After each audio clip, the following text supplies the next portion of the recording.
السلام علیکم ګرانو کتونکو مظفر شاه یم. وایي چې همت مرده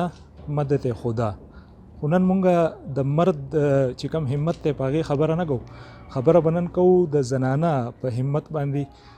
چې د سوات یو لور ده دلته کې چاند بیبي ټرست چې کوم دی هغه په اسلام آباد کې چلی او په مختلفو علاقو کې هغوی خپل کارونه کوي. نن په تحصیل بریکوټ کې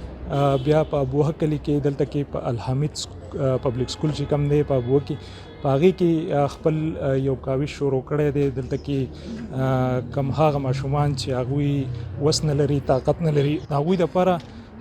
یو د سکول انتظام یې کړی دی. دلته کې به هغوی ته فری تعلیم ورکولی کېږي، د هغوی دپاره د کتابونو ټول انتظام یې کړی دی. د دغه سکول یا د دغه کاوش چې کوم دی نن افتتاح وشوله. مختلف د تعلیم سره تعلق لرونکي استادانو پکې هم شرکت وکړو. د دوی سره خبرې اترې کوو چې د دغه خور دغه کاوش ته په څه نظر باندې ګوري. زموږ سره دلته کې مختلف ټیچران ولاړ دي، د مختلف سکولونو دي، د دوی سره به خبرې اترې کوو. سرجي نن چې کومه افتتاح وشوله زموږ د خور چې دا کم کاوش شروع کړی دی، تاسو څه ګڼئ دغې ته په څه نظر باندې ګورئ او څه به ویل غواړئ؟ یقینا په دې کې هېڅ شک نشته چې د چاند بیبي د قدم چې دی د دې سلسله کې ډېر زیات قابل تحسین دی او د تعریف وړ دی چې کم زمونږ یعنی ریسورس فور خلق دی یا کم خلق د قدرتي حادثاتو نه ځپلي شوي دي چې هغه ماشومانو ته هم یو مواسع مساوي مواقع میلاو شي چې هغه هم تعلیم حاصل کړي او خپل هغه پوټنشل چې دی هغه د ملک په ترقۍ کې هغه چې کوم دی استعمال کړي. داسې تعلیمي نظام پکار چې پای کې هغه ټول بچی چې کم دی کاغه د ریسورس ریچ خلق دی یا ریسورس پور خلق دی یا کم خلق دی چې هغه د هغې نه پوره پیدا واخلي. نو زما په خیال باندې خدا یو ډېر اهم قدم دی او خاص طور پر د هغو ماشومانو دپاره چې هغه ریسورسز پور فیملی سره تعلق ساتي یا څه د حادثاتو نه او هغو چې کم دی په یو ریګولر ادارو کې تعلیم نشي حاصلولی، نو انشاءالله تعالی چې دا واړه به هم په دې مد کې انشاءالله شامل شي. بسم الله الرحمن الرحیم. مبشر ضیا سیام سکول کوټه. دا د دې د اقدام چې دی نو تاسو ته د خور او د لور دغه ورکوزم دا د سوي کار دی او دا چې دی نو دا لور نه د زوی دی، ځکه چې د دې خپلو وړو دپاره د خپل کور دپاره چې دی ډېر چې د کم قدم پورته کړی دی نو دا په کار خدا وه چې دا چېرته نارینه کړی وي، خو دا دې خور چې د کم دغه دی نو دا یو ضروري امر دی د لپاره چې لکه د ننني بچي ته د تعلیم څونه ضرورت دی. نو هغه موږ تاسو ټول پرې پوهیږو چې نن بچي ته څونه تعلیم ضرورت دی او څونه ورته پکار دی. نو دا چې د ماشومانو دپاره دی او که د وړو دپاره دی نو دا یو ډېر زبردست اقدام دی، زبردست قدم دی. موږ به په دې کې برابر ولاړ یو، د هر قسم سپورټ چې دی نه هغې ورته زه دې ځنې یقیندیاني ورکوم چې انشاءالله زه ورته 24 غنټې چې دی نه دې دغه ته چې دی نو تیار ولاړ یم. د دوی چې کوم کار روان کړی دی په دې سوات کې، بیا دو په خپله باندې ووایي هم چې لکه زه اسلام آباد کې هم دغه شان د خلکو مدد کوم که نه، نو دې ته موږ ډېر په ښه نظریه باندې ګورو. او کله چې په یو معاشره کې تعلیم عام شي نو هغې معاشره کې بیا بیهیویر چینجینګ راشي. کله په هغې معاشره کې بیهیویر چینجینګ راشي او اخلاقیات خلکو کې پیدا شي نو هغه معاشره چې کوم دی نو هغه بیا ډېره زر ترقي هم کوي. او په هغې معاشره کې چې کوم دی نو بیا جنګ جګړې کله چې تعلیم یافته پیدا شي، کوشش سړی دا وکړي چې یاره زما علاقه کې او زما ملک کې تعلیم عام شي، چې تعلیم عام شي او دا کوشش کوي چې یاره خلک د تعلیم حاصل کړي. نو دې سره چې کوم دی نو لکه په هغې معاشره کې ډېر پازیټیو اثر چې کوم دی نو دا فریوزي او د دوی د کار ته چې کوم دی نو موږ ډېر په ښه نظر باندې ګورو او زموږ به خپل دا کوشش چې زموږ نه څومره هیلپ کېږي نو چې موږ د دوی سره چې کوم دی نو په هغې کې هیلپ وکړو. دا خو یو ډېر ښه اقدام دی او د معاشرې دپاره، بلکې تعلیم زموږ بنیادي حق دی. دا هر ماشوم له هر فرد له ورکول پکار دی او د دوی دا سټرګل چې دی دا په پوره پاکستان کې دی، بلکې په اسلام آباد کې شته، پېښور کې شته، سوات کې شته. نو موږ به ګورو انشاءالله زموږ نه څومره کېږي موږ به د دوی هیلپ کوو. خور د ټول نه مخکې خو تاسو ته تحصیل بریکوټ ته په راتګ باندې دلته کې زموږ د خدمت دپاره په راتګ باندې تاسو ته هرکلی او پخیرالی وایم. ډیره مننه، جزاک الله. الله پاک یو ټول کامیاب او آباد لره. او کم چې د دې ابوي خلکو په دې خپل انټرویو کې کمې دیو هغه الفاظ استعمال کړل، کم چې دیو خبرې وکړي، نو زما سره د شکریا الفاظ نشته چې زه څنګه د شکریا ادا کم، خو د زړه د کومې نه ورته دعاګو یم.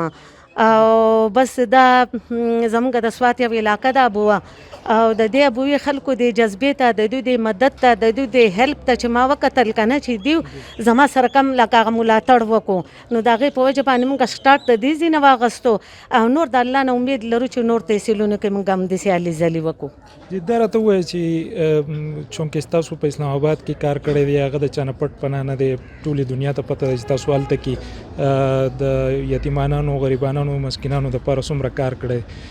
سوات تاسو او بیا دلته کې په دغه خبره خو موږ پوه یو چې ستاسو تعلق د سوات سره دی خو زړه کې مو څنګه راغله یا دلته کې چېرې دلته په مختلف تحصیلونو کې دلته هم په کار دی دغه باندې راته خبره وکړئ. اول چې کله ما د دې سکول او د دې سبق دا سټارټ اغستی و دا خو ما د سوات نه اغستی و که نه نو بیا چې کله حالات خراب شو نو زه اسلام آباد ته لاړم نو هلته به زما ډېر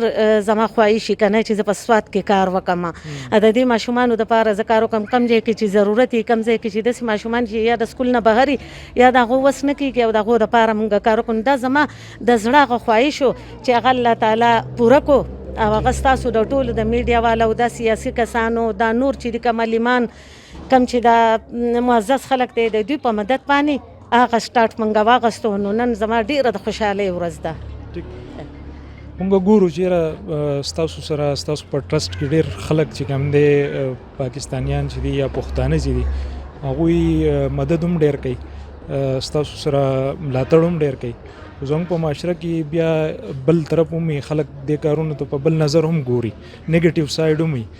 هغه خلک درته میلاویږي چې تنقید کوي و یاره دوی کې به د دوی خپل څه غرض یا دغه هغسې خلک هم پکې دي نو د الله شکر دی داسې خو لکه ډېر څه نه دي راغلي که نه ځکه زه خپل کار په ایماندارۍ سره کوم او موږ ته که څوک 500 ورکړي هغه هم زه شو کوم او خپل کار هغه په ایماندارۍ سره کوم داسې لکه پکې ډېر داسې نه دي راغلي چې چا به داسې تنقید کړی که نه دی راغلی داسې او آینده دې م الله خیر کړي. څه پیغام څه میسیج به ورکوئ د تحصیلي بریکوټ خلکو ته؟ د تحصیلي بریکوټ خلکو ته خو زما دا پیغام دی چې مونږه که اکثر ګورو که نه نو زمونږ د پښتنې زنانه چې دي که نه نو دا ډېرې وروستو دي که نه ډېرې وروستو پاتې شوي نو زما دا مقصد نه چې زنانې دې د کور نه وځي که نه دا مقصد مې نه دی داسې که نه چې مونږه که دې ته تعلیم ورنکړو نو مونږه هنر ورکولی شو که نه نو په د تعلیم نه بیا هنر چې دی که نه دا هم د دې ملګری دی د تعلیم ملګری چې دی هغه هنر دی نو زه وایم که دا تعلیم مونږ خپل لور له ورنکړو که نه نو چې هنر خو وله خامخه ورکړو که نه نو د هنر په حواله باندې به هم زه دلته سوچ کوم چې مونږ دلته د هنر دپاره یو داسې